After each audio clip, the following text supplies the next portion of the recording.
Kui ma viimati luuletasin, siis see oli mingi 8-9 aastat tagasi, kui ma rase olin. Tead küll, selline õnnistatud seisund ja selline tõstetud meeleolu. Ja tuli ka selliseid luuletusi hingest. Ja nüüd mul on teistsugune luuletus. See tuleb ka hingest, aga see on mitte nii palju õnnistatud seisundist, kuivõrd lugesin ühte luuleraamatut paar tundi. Siis ma jalutasin paar tundi vaikuses. Ja pärast seda tuli mul selline maailmavalu.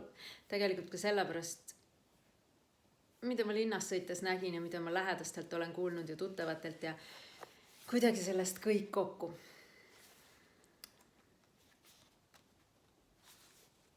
Ja see ei tähenda midagi. See on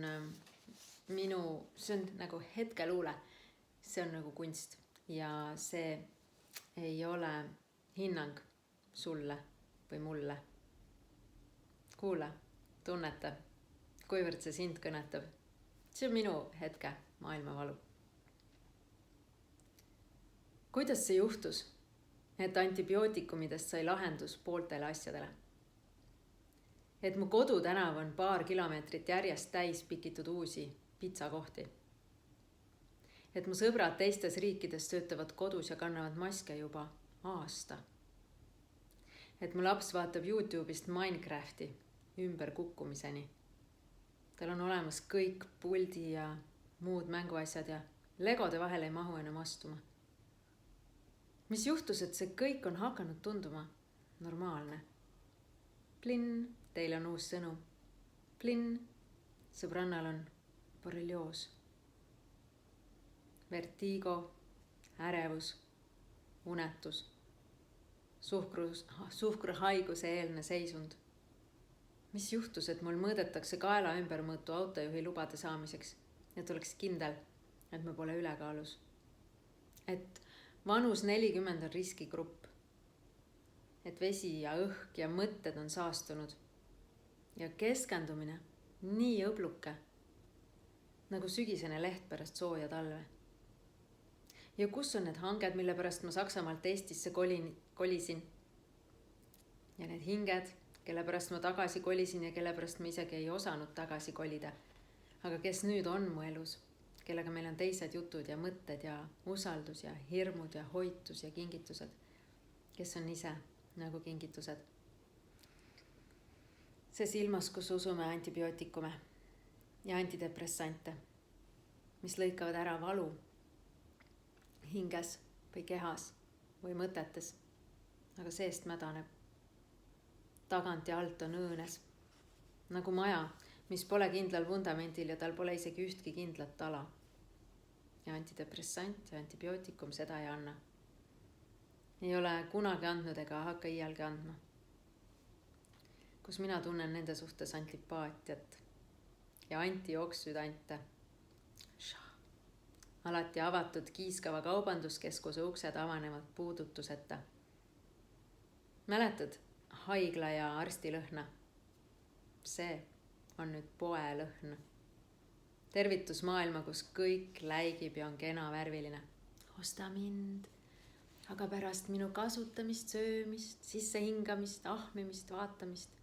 Mine osta antidepressant ja antibiootikum. Ja ära unusta maski, kui hoolid.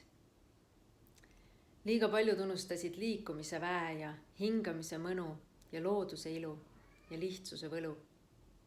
Telekas, arvuti. Kuigi ta helendab, pole sama, mis lõke. Kuigi ta helendab ka, kiirgab meie mõtetesse kiirtoitu, materjali maalimiseks ja seedimiseks, juhuslikkust, skandaali, hirmu.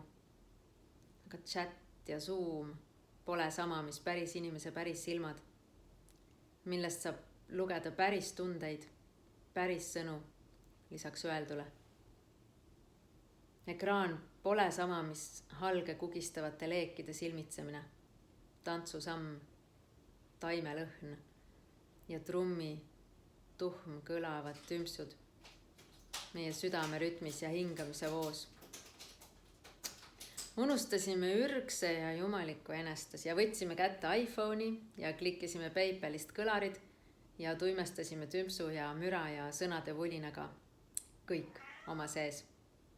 et saaks võtta ette retke antibiootikumi ja antidepressandi järele ja tellida pitsa, mis tuimestaks nälga. Nälga, mida üks sulajuustu sai ketšupiga või isegi ilma selleta ei saa kunagi kustutada. Ma kirjutan seda ju iPhone'is, mul on vett hülgavad saapad ja termopesu, ühendus maailmaga ja silmi pimestav ekraan. Keegi veel jookseb vastu, higi ja hingeaur taga. Keegi veel põgeneb selle eest või mille poole. Ma kõnnin ja tunnen, et mu selg ei ole päris see, sest ta ei tunne tööd. Ta ei tea raskustest. Ta armastab sooja ja paid ja siidiseid riideid ja raskustele ütleb ta kaugelt ei. Ainult, et raskused on praegu teised. Need on see Biffi, see nähtamatu paharett ja stress, see kõiki kimbutav ulm ja küsimused nagu kust tuleb raha ja kuhu läheb aeg ja miks ta nii ütles ja kust ta selle sai.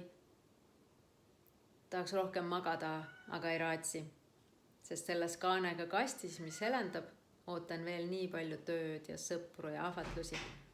Vali ja kunagi valmis ei saa. Mõni ime, et tunda ei saa. Ja nii ei saa päeva ka päris kainet ja selget. Ja tänapäeva uneprillidest välja raputatuks nii küll ei saa. Jõgi vuliseb ja nina tilgub. Me oleme siiski loodusega üks. Kõik muutub. Äkki saame ka kaineks. Võtame pistiku välja ja lülitume päikese patareile ümber. Tuule ja vihma ja lörtsi ja muda lompide patareile.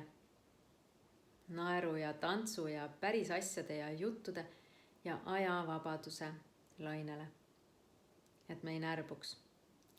Et kellelgi ja kõige hullem kui meil endil ei tuleks mõtet krõbistada antibiootikume ja antidepressante, vaid pigem antioksüdante, valades öko-antifriisi endas külmunud tunnetele, soovidele, usaldusele, armastusele ja eheduse mahedusele.